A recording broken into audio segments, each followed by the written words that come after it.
Friends, ఈరోజు మీకోసం మళ్ళీ ఇంకో స్వీట్తో వచ్చేసానండి. మీరు మాల్పూరి తినుంటారు, హల్వా పూరి తినుంటారు. ఇలా గులాబ్ పూరి ఎప్పుడైనా తిన్నారా, చేశారా? ఇది నేను చేశానండి, ట్రై చేశాను. చాలా చాలా బాగుంది. కొత్తగా ట్రై చేయాలి కాబట్టి నేను ఇలా ఒక్కసారి ట్రై చేశాను. సూపర్గా వచ్చింది. నేను చెప్పడం కాదు, నేను చేసిన విధంగా ఒకసారి మీరు చేసుకోండి, నిజంగా అద్దరిపోతుంది. ఇంట్లో ఉన్న ఇంగ్రీడియంట్స్ ఏనండి, బయట నుంచి కొనాల్సిన అవసరం లేదు. ఇంకా చాలా యమ్మీగా వచ్చింది స్వీట్ అయితే. నాకైతే నచ్చింది, మీకు నచ్చుతుందని అనుకుంటున్నాను. ట్రై చేసి మీకు ఎలా వచ్చిందో కామెంట్స్లో పెట్టండి. నా వీడియో, నా స్వీట్ నచ్చితే లైక్ చేయండి, షేర్ చేయండి, కామెంట్ పెట్టండి ఫ్రెండ్స్. సపోర్ట్ చేస్తూ సబ్స్క్రైబ్ కూడా చేసుకోండి. ఇదిగోండి ప్రాసెస్ చూసేద్దాము. గులాబ్ జామ్ ప్యాకెట్ ఒకటి తీసుకున్నాను. మా ఫ్యామిలీ మెంబర్స్కి ఒకటి సరిపోతుంది. ఇంకా తీసుకొని నీట్గా దాన్ని ఇలా ముద్దలా కలిపేసుకొని, ఇంకా మనం గులాబ్ జామ్ చేసుకునే ప్రాసెస్ మీ అందరికీ తెలిసే ఉంటుంది కదా. మా గులాబ్ జామ్ పాకం పక్కాగా వస్తేనే మనకి ఎప్పుడైనా సూపర్ హిట్గా రెడీ అవుతుంది. ఇంకా గులాబ్ జామ్ బాల్స్ని ఆయిల్లో లో ఫ్లేమ్లో మాత్రమే ఫ్రై చేసుకోండి. అప్పుడు లోపల దాకా కుక్ అవుతుంది, నీట్గా ఉంటుంది, టేస్ట్ కూడా చాలా బాగుంటుంది. ట్రై చేయండి. అన్ని బాల్స్ని ఇలానే రెడీ చేసేసుకొని ఆయిల్లో లో ఫ్లేమ్లో మాత్రమే ఫ్రై చేసుకోండి. లో ఫ్లేమ్లో మాత్రమే ఫ్రై చేసుకుంటే మనకి మంచిగా కుక్ అవుతాయి అన్నమాట బాల్స్ అనేవి. అప్పుడు పంచదార పాకం పడుతుంది, టేస్టీగా ఉంటాయి. హైలో పెట్టిన మాడిపోయి అసలు టేస్టీగా అనిపించవు. గులాబ్ జామ్ రెసిపీ త్వరగా అయిపోయే రెసిపీ, కాకపోతే జాగ్రత్తగా చేసుకుంటే సూపర్గా అద్దరిపోతుంది. ట్రై చేయండి. ఇలా ఒక్కదానిలోనే మీకు గులాబ్ జామ్ వీడియో కూడా వచ్చేస్తుంది ఇలాగే. అది కూడా నేర్చుకోండి. రాని వాళ్ళైతే ఒక్క వీడియోలో 2 రెసిపీస్ వచ్చినట్టు ఉంటుందన్నమాట. ఇంకా మనం పాకం కోసం రెడీ చేసుకుందాము. పంచదార పాకం గులాబ్ జామ్ కోసము 1.5 కప్పు పంచదార తీసుకుంటున్నాను. నేను చూపించే ఈ కప్పుతోటి మీరు ఏ కప్ అయినా తీసుకోండి. మీ దగ్గర ఏ గ్లాస్ అయినా పర్వాలేదు, కప్ అయినా పర్వాలేదు. తీసుకొని నేను చూపించిన విధంగా పంచదార వేసుకొని దాంతోపాటు వాటర్ కూడా వేసేసుకోండి. నేను చూపించిన కొలతలు కరెక్ట్గా ఫాలో అయితే మీ పంచదార పాకం అటు అవ్వదు, ఇటు అవ్వదు, బాగా వస్తుంది. గులాబ్ జామ్ పాకం నీట్గా వస్తేనే మనకి బాల్స్కి పడుతుందన్నమాట. వాటర్ లాగా అనిపిస్తే ఆ పాకం తిన్న ఫీలింగ్ ఉండదు. మనకి స్వీట్ షాప్లో కూడా స్వీట్ షాప్ స్టైల్లోనే వస్తుంది స్వీట్. మీరు ట్రై చేయండి నేను చూపించిన విధంగానే. హై ఫ్లేమ్లోనే పెట్టుకోండి, కరెక్ట్గా వస్తుంది. ఇదిగోండి పాకం అయితే రెడీ అయిపోయింది, బాగా మరిగిపోయింది. స్టవ్ ఆఫ్ చేసేసుకొని ఇంకా మన బాల్స్ కూడా రెడీ అయిపోయాయి. వేడివేడిగా ఉన్న పాకంలో వేడివేడిగా ఉన్న ఈ బాల్స్ని వేసేసుకుంటే కరెక్ట్గా పట్టేస్తుంది పాకం వెంటనే. ఈ 2 వేడిగా ఉంటాయి కాబట్టి బాగా త్వరగా పీలుస్తుంది అన్నమాట మన పాకంని గులాబ్ జాము. ఇంకా అన్ని బాల్స్ని ఇలా వేసేసుకొని మూత పెట్టి పక్కన ఉంచేసుకుందాము. ఇంకా నెక్స్ట్ ప్రాసెస్కి వెళ్ళిపోదాము. ఇక్కడ దాకా అయితే గులాబ్ జామ్ రెసిపీ అయిపోయినట్టేనండి.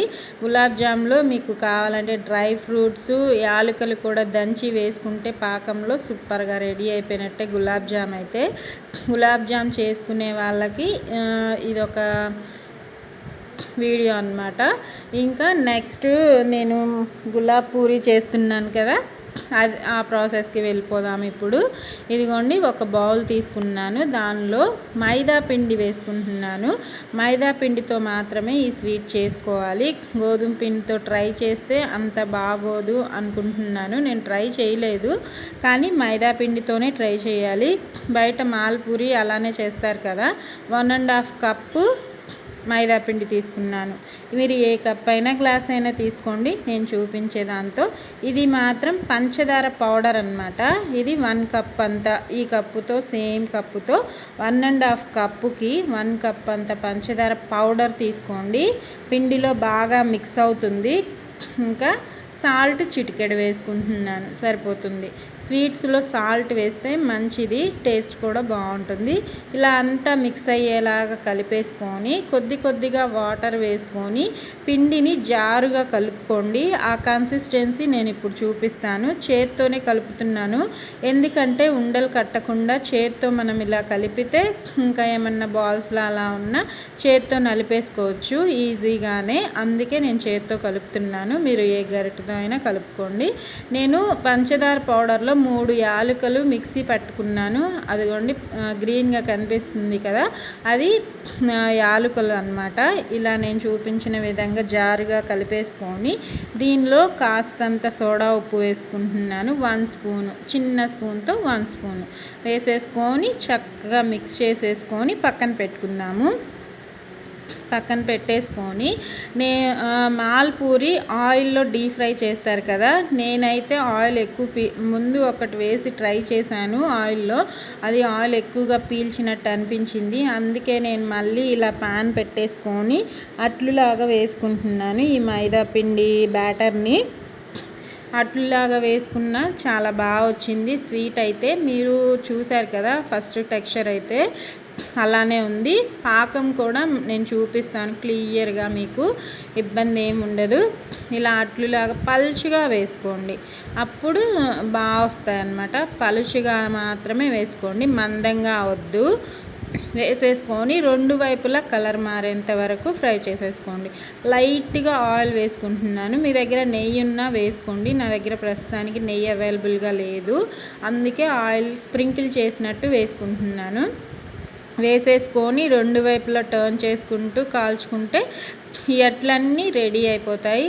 అదేవిధంగా మిగిలిన పిండిని కూడా మొత్తం నీట్గా వేసేసుకుంటే మన ఈ అట్లు రెడీ అయిపోతాయి పూరీలాగా.